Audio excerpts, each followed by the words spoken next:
अपनी सैलरी को 3 saving accounts में डिस्ट्रीब्यूट करने चाहिए। आपके 3 सेविंग अकाउंट्स होने चाहिए। एक सेफेस्ट स्टॉक बता देता हूँ, वैसे मैं इसको एकदम 100% सेफ नहीं कहूँगा, उसके बाद में आप अपनी नॉलेज भी लीजिएगा। तो मैं लिटरली 30% ऑफ द टाइम ही सिर्फ फंडामेंटल्स देखता हूँ कंपनी के, 70% ऑफ द टाइम नहीं देखता। आपको पता भी नहीं चलेगा और इनडायरेक्टली प्रमोट कर दिया जाएगा आपके सामने उस पेनी स्टॉक को या फिर किसी भी नॉर्मल स्टॉक को मल्टी बैगर बताने के लिए। तो 2 करोड़ का डिफरेंस आ गया आपके पास में 40 साल बाद। ये 1% का डिफरेंस है। फिर अगर आपको किसी एजेंट ने म्यूचुअल फंड सेल करा है तो वो 1% उसका भी जाएगा। वहां पे आपका 3 करोड़ 28 लाख रुपए रह जाएगा।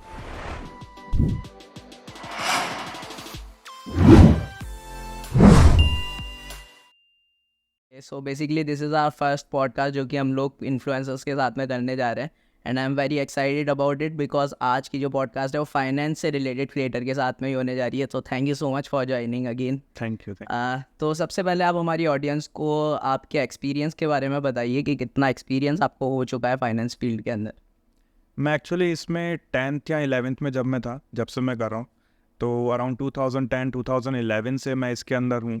एंड जैसे मैंने कॉमर्स के अंदर एंट्री ली थी, जैसे मैंने कॉमर्स सब्जेक्ट में अपना सिलेक्शन किया था, तो उसके बाद में मैंने किसी स्टॉक्स में एंट्री लेना भी स्टार्ट कर दिया अपने फादर के डीमैट अकाउंट में। एंड उस डीमैट अकाउंट में भी हमने जो एक कंपनी चूज़ करी थी, उसने हमें 43,000% का रिटर्न दिया था इन 7 ईयर्स। तो हमारी जो हमारी जो स्ट्रॉन्ग जो नींव बिल्ड हुई है वो वहीं से हो गई, जहाँ से हमने कॉमर्स के अंदर स्टार्ट करते हमने कंपनी की बैलेंस शीट्स, कंपनी की P&L, कैश फ्लो स्टेटमेंट, ये सब पढ़ना स्टार्ट करा। तो अराउंड 12 से 13 ईयर्स का हमें इन्वेस्टमेंट का आइडिया है और अराउंड 9 ईयर्स प्लस का हमें ट्रेडिंग में एक्सपीरियंस है। तो आपको क्लैरिटी पहले से ही थी कि आपको इसी फील्ड में जाना है, यही सब्जेक्ट लेना है कॉमर्स, या फिर वो just randomly go with the flow के तरीके से हो गया? इन्वेस्टमेंट में बहुत पहले से ही एक्सपर्टीज़ लेके चल रहे थे हमारे फैमिली मेम्बर्स। तो ये तो था ही कि मुझे कॉमर्स ही लेना है। कॉमर्स के साथ में बस मुझे ये था कि हमारे जयपुर के अंदर इतना डेवलपमेंट नहीं था कि हमें पर्टिकुलरली स्टॉक मार्केट से रिलेटेड ही हमें सब्जेक्ट्स मिले। तो मुझे ये चाहिए था कि सब्जेक्ट्स भी कुछ स्टॉक मार्केट से रिलेटेड हो। पर इनडायरेक्टली मैं ये बोल सकता हूँ कि हाँ, कॉमर्स भी हमारे स्टॉक मार्केट से रिलेटेड ही आ गई। एग्जैक्टली डायरेक्ट तो नहीं है, बट फिर भी मैंने ये सोचा था कि वो ख़त्म होते ही, हमारे बोर्ड एग्ज़ाम ख़त्म होते ही मैं स्टॉक मार्केट में एंट्री ले लूँगा। Great great. तो अभी आप पर्सनल फाइनेंसेस एंड इन्वेस्टमेंट वगैरह सिखा रहे हैं, तो अभी जो आप प्रोजेक्ट्स रन कर रहे हैं उसके बारे में थोड़ा सा बताना जाए। प्रोजेक्ट्स अभी हमारी यही है कि हम बहुत सारे लोगों को एकदम एक्नॉलेज कर सकें about the stock market, about investment. अगर वो सबसे पहले अर्निंग कर रहे हैं, जैसे एक सबसे इम्पॉर्टेंट टॉपिक होता है कि जहाँ पे पहले लोग रिटायर होते थे तब वो घर लेने का सोचते थे, लेकिन आज जब जॉब लग जाती है हाथों हाथ उनको घर खरीदने का रहता है। एक बहुत बड़ा प्रेशर चेंज हुआ है 70s और 80s के बाद में, अभी 2020s में, या फिर मैं बोलूँ 2010 के बाद से ही। तो उस पे भी हम लोगों को गाइड करते हैं कि इट्स नॉट अ नेसेसिटी, आपको जॉब लगते ही करना चाहिए 4 साल के बाद में। ये थोड़ी थोड़ी अवेयरनेस होती है, जिससे 4 साल का अगर वो पर्सन प्रेशर कम कर ले अपना, तो उसको 40 साल तक बहुत रिलीफ रहता है। लेकिन अगर वो 3 साल अगर वो वहाँ पे ही वेस्ट कर देगा अपने EMIs में और उन सब में, तो वो हो सकता है सेटल भी ना हो पाए। तो उसके साथ बहुत सारी प्रॉब्लम्स होती है। ये कुछ एक प्रोजेक्ट्स है जो हम अभी कोशिश कर रहे हैं कि सामने वाले को एक्नॉलेज कर सकें, उसको सिखा पाए कि actually financial awareness, financial literacy कितनी इंपॉर्टेंट रोल प्ले करती है। It's just not about the salary thing, it's about your whole life. So हमारी ऑडियंस में से अगर कोई, जो लोग इस वीडियो को देख रहे हैं उनमें से कोई आपके कोर्सेज वगैरह ज्वाइन करना चाहे तो कहाँ पर अवेलेबल रहेंगे ऑनलाइन? वैसे targetaccounts.in नाम से हमारी वेबसाइट है जो पर्टिकुलरली स्टॉक मार्केट से रिलेटेड है। अगर आपको पर्सनल फाइनेंस और स्टॉक मार्केट से रिलेटेड भी कोर्स ज्वाइन करने हैं तो वो हमारे इंस्टाग्राम में आप हमें ब्लॉग इन कर सकते हो या फिर आप हमें मैसेज कर सकते हो। हमारा वहाँ पे व्हाट्सएप पे भी डिटेल्स मिल जाएगी आपको, या फिर आप बायो में जा करके भी हमारे कोर्सेज़ को ज्वाइन कर सकते हो। Okay great. सो बेसिकली आपका फंडा यही है कि लोगों को ये बताया जाए कि जो फैमिली प्रेशर आता है कि आप ये खरीद लो, घर खरीद लो, गाड़ी खरीद लो, और EMIs बांधने से बेटर है कि आप उस पैसे को बेसिकली इन्वेस्ट करो फॉर द फ्यूचर सेफ्टी। बिल्कुल। सबसे पहले अगर इन्वेस्टमेंट की हम बात निकाल ही रहे हैं तो मैं ये सजेस्ट करूंगा कि जब आपकी जॉब लग जाती है तो आप उसको अपनी सैलरी को 3 सेविंग अकाउंट्स में डिस्ट्रीब्यूट करने चाहिए। आपके 3 सेविंग अकाउंट्स होने चाहिए, आपको यूज़ करने हैं उसको। सबसे पहला होता है जो आपके रेगुलर नीड्स में रहेगा, जो आपकी नेसेसिटी रहती है, जैसे कि घर में कोई अगर बीमार है, फॉर एग्जांपल डायबिटीज़ और BP की जो दवाइयाँ होती हैं वो रेगुलर चलती हैं, तो आपका एक अकाउंट उसका होना चाहिए जिसमें आप अपने को जो पेट्रोल्स डीजल जो भी कॉस्ट लगती है, जो रेगुलर आपके एक्सपेंसेस होंगे, जो सब आप वहाँ रख सकते हो। पॉकेट मनी अगर आप बच्चे को देना चाहते हो, आप कुछ रेगुलर एक्सपेंसेस ऐसे भी होते हैं कि जैसे मैंने सोच रखा है कि मैं हर संडे को बाहर जाऊँगा, तो वो भी रेगुलर एक्सपेंसेस में आ जाएगा। देन आपको एक सेकेंड अकाउंट रखना चाहिए जिसको हम बोलते हैं एमरजेंसी फ़ंड। एमरजेंसी फ़ंड के अंदर आपके पास में वो अमाउंट होना चाहिए जो कि हमारे पास में, मैं बोल सकता हूँ कि हम अनसर्टेन है उसके बारे में कि हमें ये वाले एक्सपेंसेस आ सकते हैं। मेडिकल एक्सपेंसेस मैं बोल सकता हूँ, कोई एक्सीडेंट हो गया या कुछ हो गया, हमें ऐसा सोचने नहीं चाहिए, पर हम पॉजिटिव रहेंगे, लेकिन फिर भी एक पॉसिबिलिटी रहती है, तो उसके लिए हम पहले से रेडी रहें। इसी में एमरजेंसी फ़ंड में जो सेकंड की हम बात कर रहे थे, इसमें हमारे पास सेकंड चीज़ ये होनी चाहिए कि हमें अनएम्प्लॉयमेंट के लिए भी रेडी रहना चाहिए। कोविड जैसी सिचुएशंस में बहुत सारे लोगों की जॉब गई, तो 6 मंथ्स का आपके पास में कम से कम एक वो रहना चाहिए कि मेरे पास 6 मंथ्स ऑफ इनकम पहले से रेडी होनी चाहिए कि कल को मैं अगर 6 मंथ्स के लिए अनएम्प्लॉयड हूँ तो मेरे पास पैसा पड़ा है मेरी फैमिली को ध्यान रखने के लिए।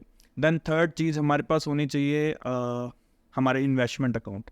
वो सेविंग्स अकाउंट ही रहेगा, लेकिन हम इसमें इन्वेस्टमेंट के लिए थोड़ा थोड़ा पैसा करते जा रहे हैं। फॉर एग्जांपल अगर मैं डीमैट अकाउंट में लिंक करूँगा तो मैं उसी इन्वेस्टमेंट के सेविंग्स अकाउंट से लिंक करूँगा, ताकि मुझे कल को कुछ भी ज़रूरत पड़ती है इन्वेस्ट करने को तो मेरे पास वो पैसा भी पड़ा है। तो ये मेरे पास पहले से मैं सेग्रीगेट करके रख दूंगा कि मुझे कुछ इन्वेस्टमेंट में डालना है 10%, कुछ 10 से 20% एमरजेंसी फंड में डालना है, और बाकी का मेरा डेली का जो रिक्वायरमेंट रहती है, जैसे हाउस हेल्प के लिए भी मुझे कुछ रिक्वायरमेंट है तो उनको भी सैलरी पे करनी है। और कई लोग सोचते हैं कि जैसे मेरी सैलरी बहुत कम है तो मैं फर्स्ट अकाउंट में मेरा डेली नीड्स का जो मैं आपने बताया कि खर्चे होते हैं मेरा तो उसमें ख़त्म हो जाएगा।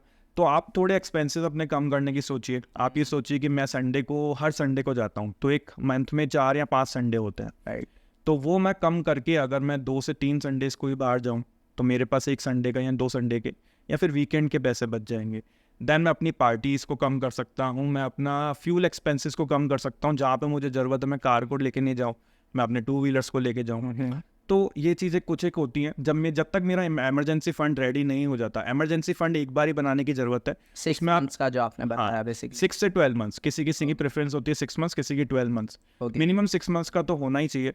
लेकिन अगर आप उसमें ऐड ऑन करना चाहते हो, मेरी फैमिली बड़ी हो गई तो मेरा उस हिसाब से, जैसे मेरे पास अब जैसे मेरा अभी एक ही बेबी है लेकिन कल को एक और बेबी हो जाता है, हम प्लानिंग भी कर रहा हूँ, तो प्लानिंग करते से ही मेरा वो एक्सपेंसेस वहाँ पे बढ़ सकते हैं कभी भी, इसलिए मैं इमरजेंसी फंड को पहले से ही बढ़ा दूँगा। तो वो वेरी होता रहता है, लेकिन अगर आपने एक बार बना लिया तो काफ़ी टाइम तक आपको चेंज करने की ज़रूरत भी नहीं है। फिर आप अपनी लाइफ स्टाइल एक्सपेंसेस जो लाइफ स्टाइल सेविंग अकाउंट है उसमें वापस से कैरी ऑन कर सकते हो। तो फर्स्टली तो अपने को इमरजेंसी फंड ही सेटअप करने हैं, बिकॉज अनसर्टेन ही होता है फ्यूचर। तो ऑब्वियसली जॉब वगैरह नहीं रहे तो 6 महीने 12 महीने का बैकअप एटलीस्ट अपन रखें। बिल्कुल, इमरजेंसी फंड को भी बनाने के काफ़ी तरीके होते हैं, अगर हम उस पर बात करते हैं तो वो मैं आपको बताऊँगा। Sure please go ahead. ठीक है, तो इमरजेंसी फ़ंड को बनाने का तरीका होता है कि पहले मुझे डिसाइड करना पड़ेगा कि मेरी सैलरी कितनी है, उसमें से उस सैलरी का मुझे 6 टाइम्स अगर चाहिए 6 मंथ्स के लिए, तो मैं उसको कितने मंथ्स में बनाना चाहता हूँ। ठीक है, तो मैं अगर 30,000 अर्न कर रहा हूँ तो मुझे इंटू 6 मतलब कि 1,80,000 चाहिए। एंड देन मैंने उसका टाइम डिसाइड करा कि 12 मंथ्स में मुझे बनाना है, तो 1,80,000 डिवाइडेड बाय 12, तो ये मेरा एक नंबर रहेगा जो मुझे हर मंथ इमरजेंसी फंड में, उस टाइम पे आप चाहो तो इन्वेस्टमेंट फंड के लिए पैसा मत रखो, लेकिन इमरजेंसी फंड के लिए रखो। और कई लोग सोचते हैं मैं तो 36 मंथ्स में बनाऊंगा। जितना लंबा आप टाइम लोगे उतनी ही धीरे आपका इमरजेंसी फंड बनेगा, या फिर आप उसको बनाना ही भूल जाओगे। तो ये भी एक बहुत ज़रूरी चीज़ें होती है कि आप उसको मत रखिए। देन इमरजेंसी फंड अगर किसी सेविंग्स अकाउंट में रहेगा तो वो आपका वेस्टेज है, क्योंकि वहाँ पे इन्फ्लेशन के साथ में आपका मनी डिक्रीज ही हो रहा है। आपको दिखेगा ऐसा कि बढ़ रहा है लेकिन एक्चुअली वो कम हो रहा है। तो उसके लिए आप क्या कर सकते हो, उसकी एफडी करा सकते हो। एक हम बोलते हैं स्वीप इन एफडी या फिर ऑटो स्वीप एफडी बोलते हैं। उसमें क्या होता है कि एक मिनिमम अमाउंट होता है 15,000 या 25,000, उसके ऊपर का जितना भी अमाउंट होता है वो ऑटोमेटिकली एफडी बनता रहता है। तो आपके ऊपर उसके ऊपर जितना भी अमाउंट होगा उसकी ऑटोमेटिकली एफडी बन जाएगी, लेकिन ऐसा नहीं है कि उसके ऊपर एफडी की गाइडलाइंस लगेगी कि आप कभी भी उसको निकाल नहीं सकते या फिर पेनल्टी लगेगी। आप उसको वापस से जब भी विड्रॉ करना चाहोगे तो वापस से सेविंग्स में आ जाता है और आप उसको ले सकते हो। इसके अलावा भी एफडी लैडरिंग कॉन्सेप्ट होता है। उसमें क्या होता है कि आप 3 एफडी करा सकते हो अपने अमाउंट की, एक पहले 1 साल के लिए, दूसरी 2 साल के लिए और तीसरी 3 साल के लिए। एंड जब वो हर साल एक्सपायर होती जाएगी उसको 3-3 साल के लिए कैरी फॉरवर्ड करते रहो या फिर रिन्यू करवा दो। तो ऐसे आपके पास हर साल एक एफडी एक्सपायर होती रहेगी, तो भी आप बेनिफिट में रहोगे हमेशा। ग्रेट। एक्चुअली काफ़ी सारे लोग ऐसे भी होते हैं जिनको फाइनेंस बैकग्राउंड जिनका अच्छा खासा होता है, मतलब इमरजेंसी फंड्स के लिए उनको खुद को नहीं देखना, राइट, उनके पेरेंट्स वगैरह ने इनफ किया हुआ है सेफ्टी पर्पज से, इंश्योरेंस वगैरह या एनीथिंग, तो उस केस में उनको इमरजेंसी फंड्स को मैनेज ही करना है, prioritisation according to this strategy, या फिर वो डायरेक्टली इन्वेस्टमेंट की तरफ जा सकते हैं? इमरजेंसी फंड सबके लिए ही ज़रूरी है। एक्चुअली सामने वाला अगर सोचेगा कि मेरे पास एंसेस्ट्रल पैसा पड़ा है या कुछ है, तो वहाँ पे 2-3 प्रॉब्लम ये आ सकती है। हो सकता है आप ब्रदर सिस्टर्स हो, आप सिंगल चाइल्ड ना हो, तो उस पर भी मैं आऊँगा, सिंगल चाइल्ड के लिए भी ज़रूरी है। लेकिन अगर 2-3 ब्रदर सिस्टर हैं या कुछ है, अब कल को उनमें प्रॉब्लम होगी कि आप हमारा पैसा यूज़ कर रहे हो या कुछ ऐसा होता है, अगर उनके पास में डिस्ट्रीब्यूटेड भी मनी है और वो उनका सिंगल का है, तो उनके लिए क्यों ज़रूरी है ऐसा? क्योंकि हम इस अनएम्प्लॉयमेंट की भी बात कर रहे हैं कि इमरजेंसी फंड में, राइट। तो अनएम्प्लॉयमेंट आ गया, देन फैमिली में किसी को कोविड हो गया, एंड तो हमारे पास में अगर हम पहले से ही प्रिपेयर्ड रहेंगे इमरजेंसी फंड के साथ में, सिर्फ ये डिपेंडेंट नहीं रहेंगे कि हमारे पास पहले से ही बहुत पड़ा है, हमारे पेरेंट्स का पड़ा है, तो हम माइंडफुली जो होता है ना, वो बहुत सक्सेसफुल रहते हैं। या फिर हम ये बोलेंगे कि उसमें प्रेशर नहीं आएगा हमारे पास में, इसमें हमारे पास में बहुत प्रेशर रहेगा कि मैं सिर्फ पेरेंट्स के पैसों पे डिपेंडेंट हूँ, ठीक है। पहले बात तो खुद के ऊपर प्राइड नहीं आएगी, आपके पार्टनर को आपके ऊपर प्राइड नहीं होगा। दूसरी चीज़ क्या होगा कि आप इसके साथ में थोड़ा सा खुद के साथ में ही स्ट्रगल करोगे कि ये ही पैसा है मेरे पास में फाइनली डिपेंडेंट होने के लिए। अगर मेरे पास खुद का भी होगा, मेरे पास कल को अनएम्प्लॉयमेंट आएगी या फिर मेरे घर में किसी को कोविड जैसी प्रॉब्लम्स कभी नहीं आए, कभी हम सोचते भी नहीं ऐसा आए, लेकिन आ गई तो हम क्या कर सकते हैं, हम पहले से ही प्रिपेयर्ड हैं। एटलीस्ट हमारे पास 6 से 12 मंथ्स की जो हमारी सैलरी है वो पहले से ही पड़ी है। क्योंकि कई फैमिलीज के साथ में ऐसा हुआ, उन्होंने बिजनेस स्टार्ट करा अपने पेरेंट्स के पैसों से, एंड उन्होंने लोन भी ले लिया, एंड हाथों हाथ ही कोविड आ गया, एंड देन उनकी फैमिली में किसी को कोविड भी हुआ, then they have to take another loan of health for the health purposes, कि उनको अपने घर वालों को बचाने के लिए या उनकी क्योर के लिए भी उनको लोन लेना पड़ा। तो ये हमने बहुत सारे रियल एग्जांपल्स देखे हैं। इसलिए इमरजेंसी फंड्स आप कितने भी रिच हो, या आप सैलरी कर रहे हो या फिर बिजनेस में भी हो, तो भी आपके पास में होना चाहिए, इररेस्पेक्टिव ऑफ द पॉइंट कि आपके पास में इंश्योरेंस भी है। मैं इसी पे आने वाला था पॉइंट पे, कि अगर अपन इसको इंश्योरेंस से कंपेयर करें कि अपन प्रीमियम ही भरते जा रहे हैं, तो अपन उस चीज़ को छोड़ भी सकते हैं, आई गेस। तो इस पे आपका क्या टेक है? इंश्योरेंस अभी भी हमारे पास इंडिया में जॉब एम्प्लॉयमेंट रिलेटेड जो है, ये पहले लॉन्च कर रहे थे, हमारा पॉलिसी बाजार भी करने की सोच रहा था कि अगर मेरी जॉब चली गई तो उससे भी रिलेटेड मुझे इंश्योरेंस मिलेगा, लेकिन इन्होंने कैंसिल कर दिया यही चीज़ को देख करके कि जब वो लॉन्च करने वाले थे उसी टाइम पे कोविड आ गया। तो ये एक बहुत बड़ी प्रॉब्लम लगी कि अगर कोई इतने सारे मास ले ऑफ्स होंगे तो इंश्योरेंस कंपनी को बहुत ज़्यादा प्रॉब्लम हो जाएगी, और वो उनका कुछ एक्सपेंसेस देखेगी 3 to 6 मंथ्स का। तो एक सबसे बड़ी जो प्रॉब्लम है ना इस चीज़ में, वो यही है कि अमेरिका या यूरोपियन कंट्रीज़ में एक सेफ्टी प्रोवाइड की गई है, उनसे हर साल या हर मंथ उनसे कुछ या क्वार्टरली इंश्योरेंस प्रीमियम ली जाती है, जिसमें उनको जॉब एम्प्लॉयमेंट के लिए भी इंश्योरेंस मिलता है। मतलब if you are not employed तो आपको वो कुछ फूड सर्विसेज प्लस आपकी फैमिली सर्विसेज, हेल्थ सर्विसेज का ध्यान वो रखेंगे कुछ टाइम के लिए। हेल्थ और फैमिली का तो वैसे भी उन्होंने कर रखा है, लेकिन जॉब से रिलेटेड पर्टिकुलरली वो भी एक प्रीमियम जाती थी, लेकिन इंडिया में अभी तक ऐसा कॉन्सेप्ट आया नहीं है। तो इसलिए हमें वैसे भी इंश्योरेंस होने के बाद में भी इन चीज़ों के लिए डिपेंडेंट रहना चाहिए, क्योंकि अगर आपके पास में लेट्स सपोज आपके पास में हेल्थ इंश्योरेंस है, तो अगर आपको कल को मेडिकल इमरजेंसी पड़ेगी तो हो सकता है आप उस कैशलेस हॉस्पिटल में नहीं गए हो। कैशलेस का मतलब होता है कि बेसिकली सामने वाला हॉस्पिटल में किसी को कोई एडमिट हो रहा है तो आपको कोई पैसे देने की ज़रूरत नहीं है, डायरेक्ट आपका इंश्योरेंस कंपनी ही सारा पैसा भरेगी। लेकिन अगर आपने किसी पार्टनर्ड उस इंश्योरेंस कंपनी से ज्वाइन नहीं करा है तो आपको क्या होगा, सारे पैसे पहले आपको फर्स्ट अपफ्रंट पे करने पड़ेंगे, देन आपको रिएम्बर्स करेगी वो इंश्योरेंस कंपनी।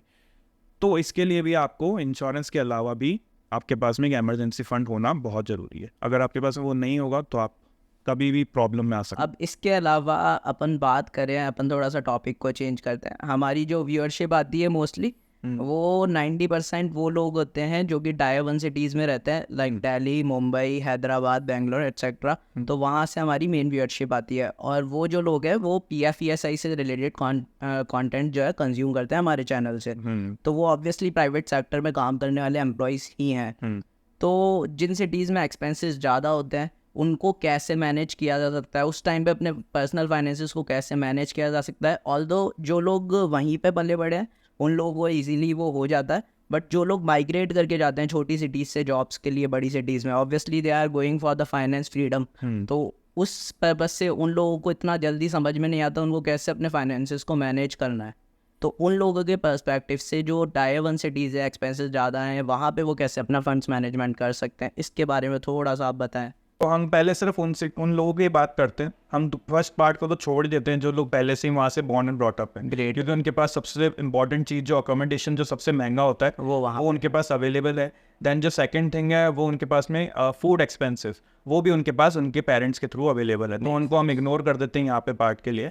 सेकेंड पार्ट जो है वो सबसे बड़ी प्रॉब्लम ये है जो माइग्रेट करके आते हैं ऑल ओवर इंडिया में। अगर हम बात करें तो मुंबई और दिल्ली या गुड़गांव की अगर हम बात करें, एनसीआर का पूरा पार्ट ले लेते हैं, दिल्ली एनसीआर, तो वहाँ पे सबसे ज़्यादा पॉपुलेशन है जो कि वहीं के लोग नहीं है। तो वो वहाँ पे लोग जॉब करने आए हैं। अब वहाँ पे उनके साथ में सबसे बड़ी प्रॉब्लम ये होती है कि उनको बाकी लोगों को देख करके लाइफ स्टाइल को मैच करना है। तो मैं उनको सजेस्ट करूंगा कि पहले के 2 साल या 4 साल आपके चाहे कितने भी अच्छे पैकेज लगे, लेकिन आप रहिए वैसे ही जैसे आप पहले थे जब आप स्टडीज़ में थे। क्योंकि आप स्टडीज़ के टाइम पे हो सकता है फैमिली के साथ अच्छे से रह रहे हो, लेकिन आप अभी थोड़ा सा अपग्रेड करोगे जैसे से आपकी जॉब लगती है, तो आपके पास में कुछ सेविंग्स नहीं रहेगी जो भी एमरजेंट कंडीशंस में आपको काम पड़ सकती है, या फिर आपके लिए बहुत लाइफ सेवर हो सकती है। मैं ये बोलूँगा कि अगर आपको अगले 3-4 साल अगर आपने थोड़ा सा स्ट्रगल कर लिया, उस मेन उस मोटे पार्ट में 3 से 4 साल के अंदर आप बहुत पैसा बचा लोगे ना अगर, तो आपको वो 40 साल की प्रॉब्लम नहीं आएगी। क्योंकि मोस्टली आप 3-4 साल जॉब करोगे, उसके बाद में आप शादी वादी के लिए प्रिपरेशन करोगे अपनी। एज अ बॉय मैं कह रहा हूँ कि अगर आप एक लड़का हो तो आपके लिए क्या होगा कि आपको ही मेनली अपने घर वर के लिए देखना पड़ेगा, क्योंकि आप वैसे ही आउट ऑफ सिटी हो। देन आउट ऑफ सिटी होने के बाद में आपके साथ में सबसे बड़ी प्रॉब्लम क्या आएगी कि अगर आप सोच रहे हो कि मेरे पास में हाँ आज घर होना ही चाहिए, और आप पहले 4 साल में आपने कुछ भी सेव नहीं करा अपनी सेविंग्स में से, देन आपके बहुत ज़्यादा चांसेस है कि आप जब शादी करोगे और घर लोगे तो आप ईएमआई मिस कर सकते हो। लेकिन अगर आपने वो 4 साल थोड़े से स्ट्रगल कर लिए और उसमें बहुत ज़्यादा सेविंग्स कर ली, तो आपके पास में बहुत सारा बैकअप पड़ा है, आपके पास में इमरजेंसी फंड भी पड़ा है, सेविंग्स भी है, इन्वेस्टमेंट आप स्टार्ट कर चुके हो 1-2 साल की सैलरी के बाद में, तो आपके पास में कहीं ना कहीं से रिटर्न आता जाएगा। ईएमआई वो पे ऑफ में हेल्प मिलती जाएगी। ये थोड़ा थोड़ा आप ईएमआई अपनी सैलरी से पे करोगे, थोड़ा थोड़ा आपके पास में बैकअप रहेगा, थोड़ा थोड़ा इन्वेस्टमेंट से भी कवर अप होता जाएगा। तो ये चीज़ें बहुत ज़्यादा ज़रूरी है कि आप थोड़ा सा स्ट्रगल करना सीखें।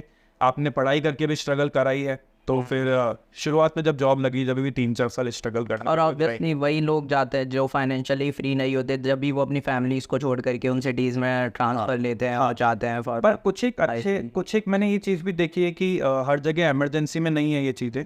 कई लोग ऐसे भी हैं जिनके पास में बहुत अच्छा बैकअप है, financially they are very sound, but still they want to do something by themselves, कि हमें खुद का उसके पैरों पे खड़ा होना है, बेसिकली कुछ करके दिखाना है, कुछ करना है। तो there are very limited number of people like that, but वो हैं, वो भी लोग हैं, तो करते हैं, वो अच्छा है कि करना चाहते हैं। ऑब्वियसली वही लोग ये पॉडकास्ट भी देखने वाले हैं, बिकॉज इस तरीके के एजुकेशनल वीडियोस में इतना इंटरेस्ट जनता का है नहीं। अभी यहाँ पे टिकटॉक वीडियोस एंटरटेनमेंट पर्पस की वही कंज्यूम होते हैं, लाखों में व्यूज चल जाते हैं। अब देखते हैं इस पॉडकास्ट को भी कितने लोग देखने वाले हैं। हम लोग भी ये फर्स्ट टाइम ही ट्राई कर रहे हैं, सो लेट्स सी।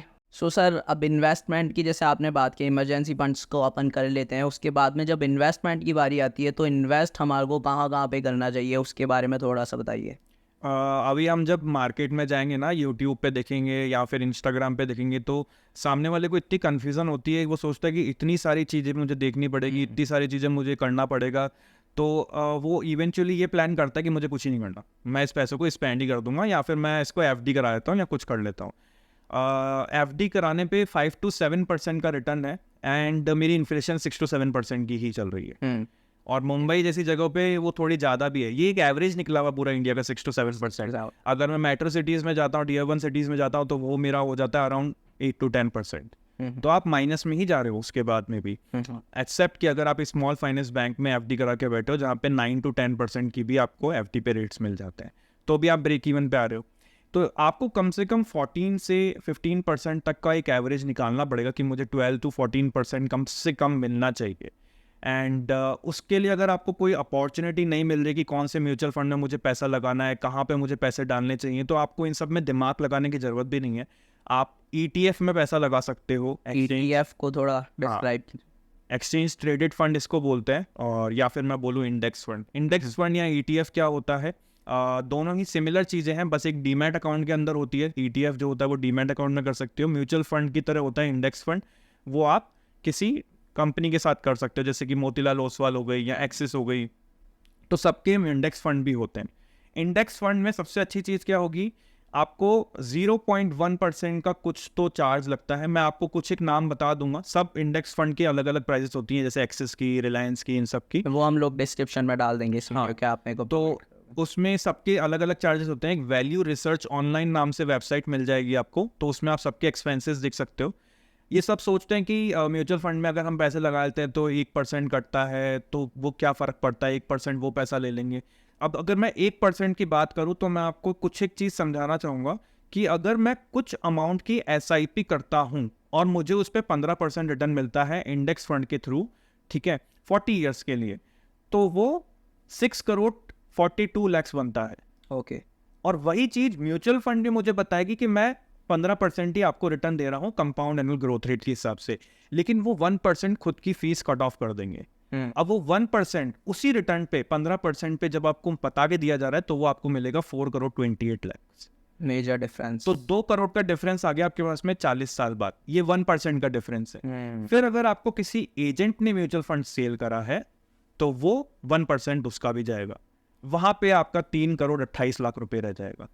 तो ये मेजर डिफरेंस आ गए। जब आपको सिर्फ आपको लग रहा था कि 1% से क्या ही फर्क पड़ता है मेरे रिटर्न पे या मेरे पोर्टफोलियो पे, तो ये 1% का फर्क जो है 2 करोड़ 3 करोड़ का फर्क ले आता है लॉन्ग टर्म में। तो इसको हम कंपाउंड एनुअल ग्रोथ रेट बोलते हैं। कंपाउंडिंग के बहुत ज़्यादा बेनिफिट्स हैं। इससे बचने के लिए आप क्या करो कि आप ETF में खुद से इन्वेस्ट करो। कब कब आपको इन्वेस्ट करना है, अगर आपको सिर्फ महीने के 5 मिनट या 10 मिनट देने हैं, तो आप सिर्फ क्या कर सकते हो, हर मंथ थोड़ा थोड़ा पैसा SIP कर दो, ठीक है। दूसरी स्ट्रेटेजी जो होती है उसको हम बोलते हैं, इसको हम बोलते हैं SIP, जो अभी मैंने बताया उसको हम बोलते हैं सिस्टमैटिक इन्वेस्टमेंट प्लान। दूसरी जो स्ट्रेटेजी होती है वो होती है STP, SWP, systematic transfer plan और systematic withdrawal plan. Systematic transfer plan में आप क्या कर सकते हो, जब जब मार्केट नीचे जा रहा है, आपके पास न्यूज़ चैनल्स हैं या फिर आप न्यूज़पेपर थोड़ा सा टाइम लगाओगे तो दिख जाएगा आपको कि मार्केट अभी गिरा है। जब जब मार्केट 10%, 20%, जितना जितना नीचे जितना गिरता जाता है, आप पैसे पूरे टाइम सेव करो, इन्वेस्टमेंट अकाउंट में डालते जाओ, सेविंग्स अकाउंट में। एंड जब जब मार्केट नीचे जा रहा है, आप थोड़ा थोड़ा ट्रांसफ़र करके उसमें पैसा डालते जाओ। जब आपने पैसा डाला है तो आपको थोड़ा सा पता चल जाएगा कि अच्छा मैंने यहाँ पे अभी मार्केट गिरा है जब मैंने पैसा डाला है, क्योंकि ये आपका टॉप 50 कंपनीज या टॉप 100 कंपनीज में पैसा जा रहा है, जो इंडिया की सबसे बेस्ट कंपनी, जो हमारी GDP का 50 to 70% क्या करती है, डिस्प्ले करती है, या फिर मैं बोलूँ कि उसके रेप्लिका है। तो उसको, वो जो आपकी मेजर कंपनीज है उसमें आपका इन्वेस्टमेंट हो रहा है। अब आप उन मेजर कंपनीज में जब आप इन्वेस्ट करोगे तो आपके पास कॉन्फिडेंट भी है कि मैं अपनी GDP में ही इन्वेस्ट कर रहा हूँ, और GDP में इन्वेस्ट कर रहे हो तो आपके पास में कॉन्फिडेंस है। या दूसरी चीज़, यहाँ पे कोई म्यूचुअल फंड मैनेजर नहीं है जो आपके लिए पैसे, जो आपसे 1% की चार्ज कर रहा है। यहाँ पे आर्टिफिशियल इंटेलिजेंस बेस्ड इन्वेस्टिंग होती है कि आपका जो म्यूचुअल फंड मैनेजर है वो आर्टिफिशियल इंटेलिजेंस है, वो अपने आप आपका पैसा डालेगी टॉप कंपनीज में, और जब आप पैसा निकालोगे तो उनमें से निकल भी जाएगा। तो ये एक अच्छा तरीका है, आप यहाँ पे इन्वेस्ट कर सकते हो ETF या इसमें। और इसमें सबसे बेस्ट है STP और SWP करना। जब जब मार्केट नीचे जा रहा है आपने ट्रांसफ़र करा पैसा, और जब जब मार्केट ऊपर जा रहा है, आपको लग रहा है कि हाँ 7-8 साल हो गए हैं, 10 साल हो गए हैं, बहुत एक्सट्रीम लेवल पे पहुंच चुका है मार्केट, या बहुत ज़्यादा अच्छा ही बताया जा रहा है मार्केट के बारे में कि एक्सट्रीम गुडनेस चल रही है मार्केट में, तो आपको लगता है थोड़ा सा पैसा निकाल देना चाहिए। वैसे कुछ एक स्ट्रेटेजीज होती हैं, कुछ एक कैलकुलेशंस होती है, लेकिन अभी हम उसमें डीप डाइव नहीं कर रहे क्योंकि वो आउट ऑफ कॉन्टेक्स्ट हो जाएगा। लेकिन आपको जब लगता है कि मेरे पास हाँ अच्छा एक पोर्टफोलियो बन चुका है, या फिर बहुत अच्छा चल रहा है मार्केट में, सब कुछ कुछ ज़्यादा ही अच्छा दिखाया जा रहा है, तो आप थोड़ा थोड़ा पैसा निकालते भी रहिए। उसको हम बोलते हैं SWP, systematic withdrawal plan. Okay, great. तो ये 3 तरीके हैं। SIP कर लीजिए अगर कुछ ज़्यादा दिमाग नहीं लगाना, थोड़ा थोड़ा दिमाग लगाना है, STP और SWP कर सकते हैं। ओके, सो ये तो आपने जो ऑप्शंस बताया, इसमें बेसिकली रिस्क कवर हो जाता है, ज़्यादा रिस्की है नहीं ये बिल्कुल। बिल्कुल भी रिस्की नहीं है। इंडेक्स फंड ETF जो होता है ये बिल्कुल भी रिस्की नहीं है, क्योंकि ये हमारी टॉप 100 कंपनीज में इन्वेस्टमेंट है। और जब निफ्टी को खुद को लगता है कि जैसे यस बैंक एक काम की कंपनी नहीं रही, उनको लगा कि ये कंपनी को हट जाना चाहिए, तो आपका पैसा भी यस बैंक से निकाल करके जो भी कंपनी निफ्टी 50 में रिप्लेस होगी उसको उसमें पैसा चला जाएगा। राइट, बट अब उन लोगों पे अपन आते हैं जो मल्टी बैगर स्टॉक्स के पीछे भागते रहते हैं, पैनी स्टॉक्स के पीछे, कि भाई सालों साल में मल्टीप्लिकेशन में करना है हमारे को अमाउंट। तो उस बारे में डायरेक्ट स्टॉक मार्केट के अंदर खुद से कोई इन्वेस्ट करना चाहे तो उस टाइम पे क्या किन किन बातों का ध्यान रखना चाहिए, कैसे डाइवर्सिफिकेशन वगैरह करने चाहिए एंड ऑल, इस बारे में थोड़ा सा बताइए डायरेक्ट स्टॉक ट्रेडिंग के लिए। सबसे इम्पॉर्टेंट चीज़ है यहाँ पे, आपको नॉलेज के बिना आप बिल्कुल मत करिए। नॉलेज आपकी यूट्यूब बेस्ड नहीं होनी चाहिए, आपकी किसी इन्वेस्टर्स पे बेस्ड होनी चाहिए। आप किससे भी, क्योंकि यहाँ पे इन्वेस्टर्स भी किस कंपनीज के साथ में टाई अप कर सकते हैं अपनी स्टॉक्स को प्रमोट कराने के लिए, आपको पता भी नहीं चलेगा और इनडायरेक्टली प्रमोट कर दिया जाएगा आपके सामने उस पेनी स्टॉक को या फिर किसी भी नॉर्मल स्टॉक को मल्टी बैगर बताने के लिए। लोगों को मल्टी बैगर का मतलब भी नहीं पता, लेकिन वो मल्टी बैगर कंपनी सर्च करते हैं यूट्यूब पर, हाई टर्म सर्चेस में आते हैं मल्टी बैगर स्टॉक्स पे। मल्टी बैगर का मतलब होता है कि मैंने एक बैग भर के पैसा किसी कंपनी में डाला, तो वो मेरे को 2 बैग 3 बैग या 4 बैग मल्टी करके वो मुझे दे करके दे रहा है। मतलब एक का 2 बैग हो जाए, 3 बैग हो जाए, मतलब कम से कम डबल पैसा। तो आपको लगता है कि हर कंपनी ऐसा दे देगी या फिर हर दिन आपको एक कंपनी का बताया जा रहा है यूट्यूब पे, हर दिन आपको कोई ना कोई एक नई मल्टीबैगर कंपनी बता दी जाएगी, तो इतना ही पैसा होता तो वो सामने वाला पर्सन यूट्यूब का वीडियो नहीं बना रहा होता, वो खुद ही वो हिडन तरीके से उस कंपनी में इन्वेस्ट करता। तो इतना जब 100% अगर कोई कंपनीज दे रही होगी और रेगुलर बेसिस पे दे रही होगी, तो वो मुझे लगता है कि आपके खुद की रिसर्च पे ही आएगा। और पैनी स्टॉक से तो बिल्कुल बच के रहो, जो आपको लगे कि बहुत अच्छा स्टॉक्स है या कुछ है, या फिर आपको लगता है कि ये तो मेरा मैं इसमें इस कंपनी में इतना पैसा इन्वेस्ट कर रहा हूँ जो मुझे लगता है कि मैं अगर अपना गैम्बल भी कर रहा होता ना तो मैं उसमें उतना पैसा लगाता।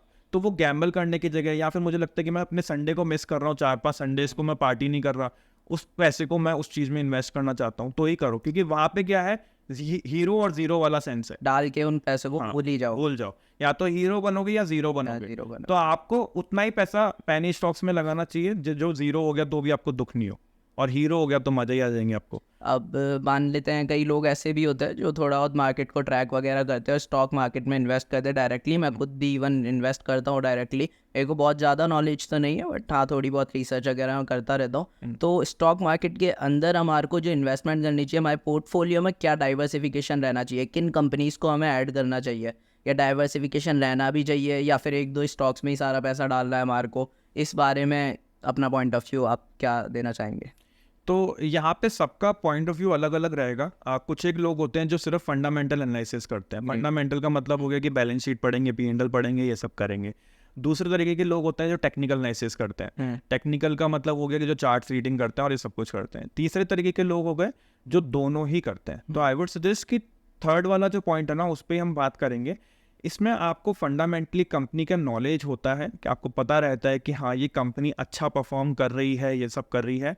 और दूसरी चीज़ हो गई चार्ट रीडिंग। चार्ट रीडिंग आपको बहुत ज़्यादा हेल्प करेगी। अब कई लोग सोचते हैं कि चार्ट हमें कैसे हेल्प करेगा, या कई लोग सोचते हैं कि ये चार्ट मूव क्यों कर रहे हैं। तो हमें ये सोचना चाहिए कि चार्ट में अगर थोड़ा सा भी स्पाइक अप हो रहा है या थोड़ा सा भी डाउन साइड जा रहा है तो वो रियल मनी का मूवमेंट है। अगर मैं रिलायंस जैसी कंपनी की बात करूँ ना, और अगर वो आज 100 रुपीज़ ऊपर चला गया तो मतलब 1 लाख करोड़, 3 लाख करोड़, 2 लाख करोड़ के मूवमेंट्स हुए हैं वहाँ पे इतने की बाइंग्स हो सकता है कि हुई हो, चाहे या तो इंट्राडे के अंदर या फिर पर्टिकुलरली किसी ने इतना पैसा लगाया है। जब इतना ज़्यादा पैसा लगा है ना तो कुछ तो अंदर चल रहा है। तो वो टेक्निकल एनालिसिस हमें वहाँ पे हेल्प करता है कि अच्छा यहाँ पे ये मूवमेंट होने वाला है या हो रहा है, कोई अपना इतना पैसा लगा रहा है तो मतलब कुछ तो बड़ा होने वाला है, या कोई अपना इतना पैसा निकाल रहा है तो कुछ तो बड़ा होने वाला है, कुछ तो गड़बड़ है हाँ। इसमें तो फिर तो वहाँ पे हमें टेक्निकल एनालिसिस बहुत हेल्प करता है कि अच्छा ये इतने बड़े मूवमेंट्स हो क्यों रहे हैं। लोग सोचते सिर्फ कि चार्ट के मूवमेंट्स हैं, उनको ये नहीं पता कि यहाँ पे करोड़ों रुपए के मूवमेंट्स हो चुके हैं। तो बहुत बड़ी चीज़ डिस्प्ले कर रहे हैं वो। चार्ट से मेरे को एक बात आई कि काफ़ी सारे लोग जो इन्वेस्टर जो ब्रोकर वगैरह है वो आजकल इस टाइप के इन्वेस्टमेंट करते हैं जो सिर्फ चार्ट्स बेस्ड होते हैं, कि चार्ट में और जो उनका ग्राफ होता है, ग्राफ बेस्ड बेसिकली, जो ग्राफ ऊपर जा रहा है नीचे जा रहा है उसका प्रीवियस डेटा ट्रैक करते हैं और फ्यूचर में उसकी प्रिडिक्शन करते हुए उस पर इन्वेस्ट कर देते हैं। वो ब्रोकर्स खुद भी करते हैं और कई सारे ब्रोकर्स ने आजकल उस इस कॉन्सेप्ट को यूज़ करते हुए एआई सॉफ्टवेयर्स भी बना दिए, तो उस सॉफ्टवेयर्स में अपने आप वो फंड डाल देते हैं और ऑटोमेटिकली वो इन्वेस्ट हो जाता है जैसे ही वो इस क्राइटेरिया पर जाता है जो भी उन्होंने बैक एंड में एल्गोरिदम सेट किए हैं कि भाई ये इसका होगा तो इतना अमाउंट इस पर इन्वेस्ट हो जाएगा। तो उस तरीके की चीज़ के ऊपर आपका क्या पॉइंट ऑफ व्यू है? मेरा जो 70% ऑफ द इन्वेस्टमेंट है वो इसी बेसिस पे जाता है, लेकिन मैं किसी को सपोर्ट नहीं कर सकता इस चीज़ में कि उनकी आर्टिफिशियल इंटेलिजेंस कितनी सही है या कितनी गलत है। पर हाँ, अगर आपकी खुद की नॉलेज है चार्ट रीडिंग में, अगर आप अच्छे हो, तो मैं लिटरली 30% ऑफ द टाइम ही सिर्फ फंडामेंटल्स देखता हूँ कंपनी के, 70% ऑफ द टाइम नहीं देखता। अगर मैं बात करूँ, मैंने बहुत बड़ी कंपनीज को देखा है, और जब स्वाइन फ्लू का टाइम चल रहा था तो उनकी मेडिसिन जो थी या फिर उनके जो मैं बोलूँ इंजेक्शंस या जो भी था वो बहुत महंगी कॉस्ट में बेचा जा रहा था। एंड कंपनी ने अपने जो कॉस्ट दिखा रखी थी उस प्रोडक्ट की वो उससे भी ज़्यादा दिखा रखी थी जितने में वो सेल कर रहे थे, मतलब वो अपने आप को लॉस में दिखा रहे थे। जबकि ऑडिटिंग में ये पता चला कि वो प्रोडक्ट तो 2 रुपये का ही है एंड वो 600 रुपये का सेल हो रहा है। तो ये चीज़ें हैं, और कंपनी अपने आप का हर महीने का या हर क्वार्टर का 3,000 करोड़ या 6,000 करोड़ का लॉस दिखाती है। तो फंडामेंटल्स हर जगह वर्क नहीं करेंगे, विंडो ड्रेसिंग करी जाती है। विंडो ड्रेसिंग में आप अपने जो प्रोफेशनल जो स्टेटमेंट्स होते हैं जो आप उसको मैनिपुलेट कर देते हो। आपको बहुत सारी कंपनीज जब आईपीओ लेके आती हैं तो वो लॉस से अपने आप को प्रॉफिट में दिखाती हैं। बहुत सारी कंपनीज ऐसी होती हैं जो अपने आप को बहुत ज़्यादा रेवेन्यू में दिखा देती हैं एकदम से एडवर्टाइजमेंट करा करा के। बहुत सारी कंपनीज ऐसी होती हैं जो आईपीओ आने के बाद में अच्छा खासा इन्वेस्टमेंट हो गया ताकि उनको डिविडेंड नहीं देना पड़े, और उनका जो अपना सारा प्रॉफिट है वो वहीं पे ही टैक्स में भी कवर हो जाए, टैक्स भी उनको देना नहीं पड़े, तो वो अपने आप को लॉसेस में दिखाती है। तो इससे हम एक ये कॉन्क्लूजन निकाल सकते हैं कि जो कंपनीज डिविडेंड देती है अच्छा खासा वो थोड़ी बेटर होती है कंपैरेटिवली? नहीं, इससे ये भी नहीं निकाल सकते हम। मैं ये सजेस्ट करूंगा कि किसी भी कंपनीज में अगर आप इन्वेस्टमेंट कर रहे हो, स्पेशली इंडिया को फोकस करके, जब तक आपके पास में करोड़ों रुपए का पोर्टफोलियो नहीं है तो आपको डिविडेंड कंपनीज में जंप मारना भी नहीं चाहिए, क्योंकि आपको जस्ट पीनट्स मिलेंगे। अगर आप एक 1,700-2,000 रुपये का एक रिलायंस का स्टॉक लोगे तो आपको 6 रुपये मिलेंगे साल के, तो कुछ वो नहीं बनता। लेकिन वहीं पे आप वेदांता जैसी कंपनीज हैं तो वो 40-50 रुपीज़ भी आपको डिविडेंड दे देती है 200 अपने 300 रुपीज़ के स्टॉक्स के अंदर। लेकिन वो भी आपको जब भी मज़ा आएगा जब आपके पास में थाउजेंड्स या लैक्स ऑफ रुपीज़ में स्टॉक्स होंगे, क्वांटिटी थाउजेंड्स में स्टॉक्स होंगे, नंबर ऑफ स्टॉक्स, या फिर एटलीस्ट आपके लैक्स ऑफ करोड़ का इन्वेस्टमेंट होगा स्टॉक्स में, जब भी आपको वो डिविडेंड स्टॉक्स में काम आएगा। एक सेफेस्ट स्टॉक बता देता हूँ, वैसे मैं इसको एकदम 100% सेफ नहीं कहूँगा, उसके बाद में आप अपनी नॉलेज भी लीजिएगा। एक्चुअल एक ऐसा स्टॉक है जो आप अगर आप देखोगे चार्ट पे तो आपको दिखेगा, हिंदुस्तान यूनिलीवर लिमिटेड। 2008 के क्रैश में भी उसका इतना ज़्यादा फॉल नहीं था जब बाकी सारी कंपनीज गिर रही थी। 2020 में जहाँ पे सारे स्टॉक्स गिरे हैं, जब भी वो स्टॉक नहीं गिरा था, तो आप उसको बोल सकते हो कि हाँ वो स्टॉक मेरा थोड़ा थोड़ा बढ़ता भी जाएगा और थोड़ा सा वो डिविडेंड भी देता है। वो डिविडेंड पीनट्स ही है, लेकिन आपको कोई ऐसा सेफ स्टॉक चाहिए कि मेरे पोर्टफोलियो में हमेशा पड़ा रहे, थोड़ा थोड़ा डिविडेंड देता रहे, तो आप ऐसे स्टॉक्स में भी जंप आउट कर सकते हो। तो एक रूल ऑफ थंब है कि अगर आपकी जितनी एज हो उसको 100 से माइनस करके उतना इन्वेस्टमेंट आपका इक्विटी में होना चाहिए, बाकी आपका डेट में होना चाहिए। ये जब होना चाहिए जब आपका नॉलेज कम है या फिर आपके पास में एक ऐसी जॉब है जहाँ पे आपको टाइम ही नहीं मिलता, या आप उस चीज़ में दिमाग भी नहीं लगाना चाहते कि मुझे कहाँ इन्वेस्टमेंट करना चाहिए। तो डेट फंड्स भी होते हैं, और डेट फंड्स ऐसे भी आते हैं जो कि आपके बैलेंस डेट फंड बोलते हैं जिसको हम, उसमें 3 तरीके के होते हैं, कंजर्वेटिव, अग्रेसिव और बैलेंस फंड। बैलेंस फंड के अंदर भी बैलेंस होता है, अग्रेसिव होता है और कंजर्वेटिव होता है। तो अगर आप 30s 40s में हो या 20s में हो तो आपको अग्रेसिव में इन्वेस्ट करना चाहिए, उसमें आपका 70 to 80% आपका इन्वेस्टमेंट जो होता है या फिर उससे ज़्यादा इक्विटी में होता है, फिर कम हो जाता है डेट के अंदर। कंजर्वेटिव के अंदर आपका थोड़ा सा 40-60 हो जाता है, मतलब 40% अराउंड डेट में और 60% इक्विटी में, और फिर बैलेंस में हो जाता है ऑलमोस्ट 50-50, या फिर डेट में थोड़ा ज़्यादा और इक्विटी में थोड़ा कम। तो डेट में पैसा इसलिए होना चाहिए क्योंकि वहाँ पे आपकी टॉप अच्छी कंपनीज को आपने लोन दे रखा है एक्चुअली एक तरीके से, और कुछ रिटर्न आपके पास हर साल आता रहेगा।